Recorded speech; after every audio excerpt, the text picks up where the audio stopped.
Assalamualaikum warahmatullahi wabarakatuh. Hai Sobat Horor, kali ini aku bakal bawain cerita dari Wahyu Ariante _, yang berjudul Bermalam di Kampung Siluman Celeng. Gak usah basa-basi lagi, langsung aja kita mulai.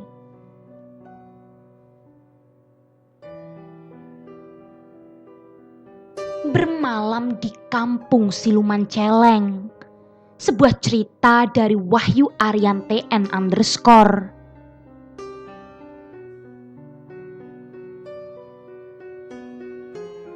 Pengalaman ini memang sudah lama berlalu.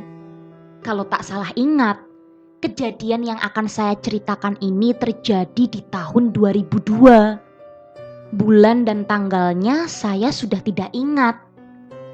Tapi yang jelas, kejadian tersebut beberapa hari setelah Hari Raya Idul Adha.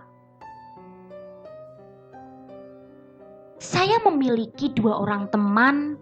Yang pertama bernama Rahmat, tapi lebih sering dipanggil dengan sapaan Kampret, asal Karanganyar, Jawa Tengah.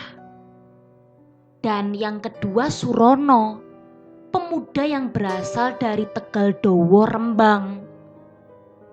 Pertemanan kami berawal dari sebuah pekerjaan di Malinau, Kalimantan Utara. Hampir setengah tahun, suka duka kami lewati bersama. Kebetulan kami bertiga tinggal satu mes, sebagaimana para perantau pada umumnya. Rasa senasib sepenanggungan membuat kami sudah selayaknya saudara.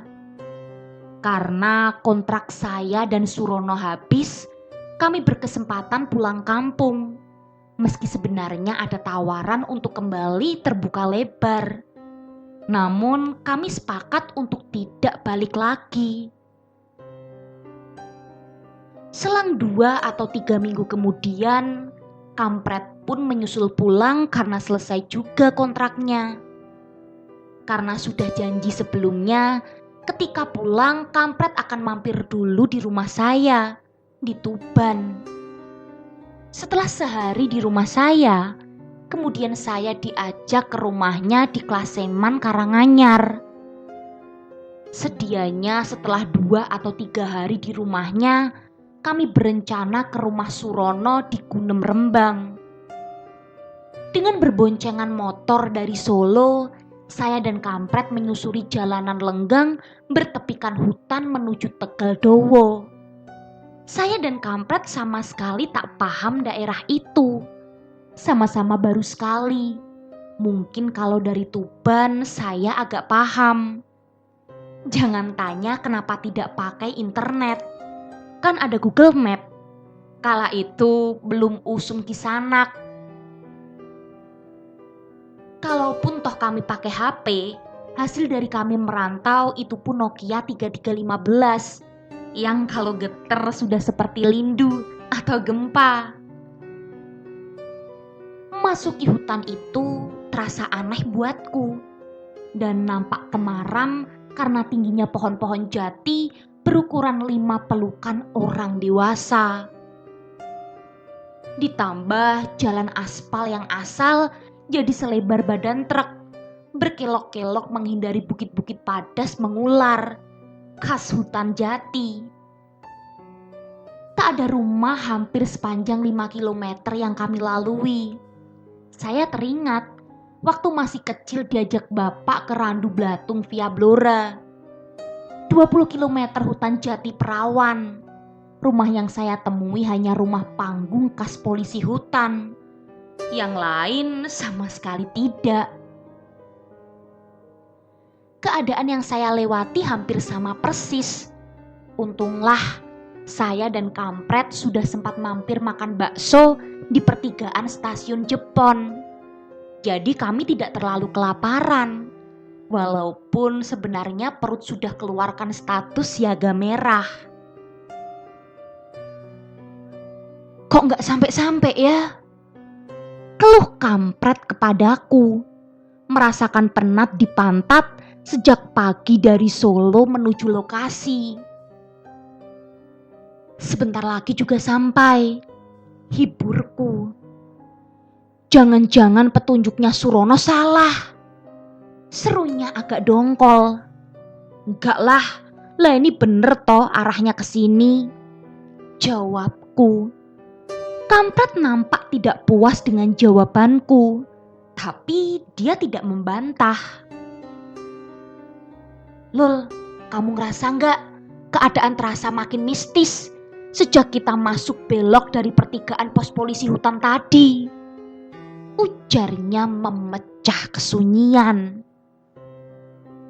Perasaanku rasanya nggak karuan sejak masuk melintasi portal tadi, ucap kampret. Maksudmu pertigaan yang ada palang pemeriksaan dan ada polisi tidurnya itu? Tanyaku. Betul, sahutnya. Memang kayaknya dikasih palang supaya truk yang nggak izin nggak boleh masuk, kataku beralasan agar tidak terpancing perasaan mistis. Meski saya sendiri juga merasakan hal seperti itu. Coba Lul, kamu nalar saja. Masa 10 km gak ada rumah sama sekali? Hutan terus. Pohon jatinya besar-besar, gak lazim ada di Jawa. Kok kayak di Malinau wae? Setauku paling 1-2 yang besar-besar, tapi ini banyak yang besar-besar. Komentar kampret penasaran. Tapi saya gak mau mengiyakan kampret, meski akal saya merasakan ketidaknalarannya.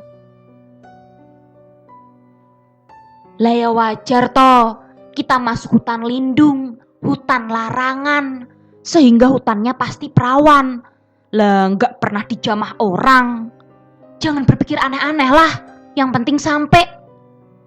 Sergahku mengusir pikiran aneh dari benakku. Kata hutan larangan malah menggelitik pikiranku. Jangan-jangan hutan larangan itu maksudnya orang tidak boleh ke situ. Karena tempat itu sudah dihuni sebangsa jin dan makhluk halus untuk tetap hidup damai seiring dengan perluasan lahan huni dan lahan usaha manusia seperti pertanian dan lain-lainnya. Mengingat itu, saya malah jadi begidik. Enggak lah, pergi. Batinku mengusir ketakutan. Kayaknya kita sudah masuk areal perkampungan. Lah, itu lihat deh, ada ladang dan sawah. Seru kampret menunjuk ke arah kejauhan. Memang terasa kami sudah keluar hutan. Pohon-pohon tidak lagi banyak. Bahkan di sisi yang lain, saya sudah melihat hamparan persawahan yang subur. Selang beberapa waktu kami sudah memasuki perkampungan. Matahari memang sudah turun mendekati peraduannya. Hari telah mendekati petang. Beberapa penduduk menyempatkan keluar rumah untuk menyalakan uplik untuk penerangan luar. Rumah-rumah yang ada sangat sederhana. Profil rumah pedesaan, rumah gebyok, rumah papan untuk rumah utama dan gampitan gelam kulit jati untuk bagian belakang. Tampak teratur, rapi dan bersih. Saya mendekati seorang bapak yang kebetulan melintas. Selamat sore Pak, maaf ke Gunem masih jauh tidak? Tanyaku. Bapak itu kelihatan bingung. Maaf Kisanak, saya tidak tahu. Saya tidak pernah meninggalkan kampung ini. Tanya saja sama Ki Ageng. Maaf, saya duluan ya. Rumah Ki Ageng itu yang paling besar, yang ada pendoponya. Ucapnya sambil menunjukkan arah dengan jempolnya khas orang Jawa. Sebutan Ki Ageng membuat saya dan kampret penasaran. Kayaknya desa ini terisolir ya, sampai sebutannya masih menggunakan istilah lama, seperti zaman Kesultanan Jawa zaman dahulu. Komentar kampret. Ya mungkin mereka masih terikat tradisi, kayak suku Baduy di Banten atau mirip orang Samin di Kelapa Dhuwur. Imbuhku. Segera saya geret kampret menuju ke pendopo Ki Ageng yang tidak terlalu jauh dari jalan tempat kami bertanya. Kula nuwun. Kula nuwun. Seruku dalam bahasa Jawa yang artinya permisi. Monggo Kisanak. Bersamaan itu muncul seorang tua gagah dari dalam rumah sambil tersenyum. Janur Gunung, tumben ada tamu dari kota, sudi mampir ke rumah saya. Monggo, lenggah, katanya. Terima kasih Ki, sahut kami berdua. Ada apa malam-malam kesini Kisanak? Tanyanya. Begini Ki, kami dari Solo, mau ke Tegal Dowo Gunem. Menurut petunjuk teman kami sudah benar jalurnya. Tapi kok nggak sampai-sampai ya Ki? Mungkin Ki Ageng bisa menunjukkan jalannya kepada kami. Jawabku menjelaskan sekaligus bertanya. Kemudian Ki Ageng menjawab, Kisanak, sebetulnya Tegal Dowo sudah dekat, tapi ini sudah malam. Kisanak berdua masih harus melewati satu bagian hutan lagi. Saya khawatir Kisanak tersesat, terus malah tidak bisa sampai tujuan. Ucap Ki Ageng. Tapi Ki, kami malam ini harus sampai. Sudah kadung janji dengan teman kami. Kataku. Iya Ki, kami harus sampai malam ini. Imbuk kampret. Wah, saya nggak yakin kalau malam ini bisa sampai kalau diteruskan. Hutan ini masih perawan. Yang lewat saja harus izin perhutani. Kisanak lihat toh, pohon-pohonnya besar. Saya yang sudah lama tinggal di sini menyarankan Kisanak untuk tinggal menginap di sini. Terlalu berbahaya. Masih banyak juga binatang liar yang berkeliaran di malam hari. Menginap saja di sini Kisanak. Di sini terbuka untuk Kisanak berdua. Kata Ki Ageng mendesak kami berdua untuk tinggal menginap di sini. Dalam keadaan bimbang, kami berdua berembuk. Tinggal atau tidak?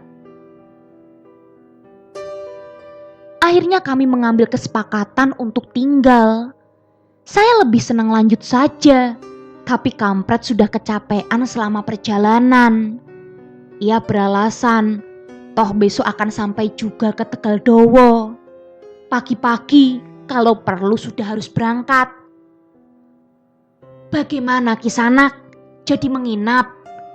Tanya Ki Ageng. Maaf Ki, akhirnya kami terpaksa merepotkan barang semalam. Kalau boleh malam ini kami menginap. Jawab kampret. Baik, kalau begitu kita makan dulu ya Kisanak. Kisanak belum pada makan toh? Ajak Ki Ageng sambil tersenyum. Belum Ki, jawabku malu-malu. Makan sederhana ya Kisanak. Kita makan singkong rebus ya.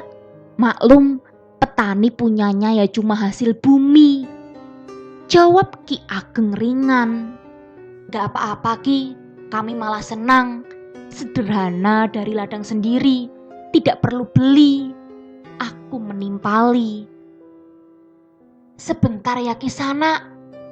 Nyi, tolong sediakan singkong rebus yang tadi kita rebus. Tamu kita perlu untuk makan malam. Seru Ki Ageng kepada istrinya. Iya Ki, ini sudah saya siapkan. Terdengar suara merdu dan bening dari dalam rumah. Keluarlah perempuan paruh baya. Masih tampak guratan kecantikannya dalam dirinya. Dari warna kulitnya yang langsat itu, saya hampir yakin Nyi Ageng dari kalangan ningrat. Nyi Ageng tersenyum melihat kami. Gimana Sobat Horor? Penasaran kan? Sebenarnya ada rahasia apa di balik perkampungan itu? Dan apakah Ki Ageng dan Nyi Ageng adalah orang baik? Ataukah malah mereka akan menjerumuskan si kampret? Kalau gitu tunggu kelanjutan ceritanya dan jangan lupa nyalakan lonceng notifikasinya.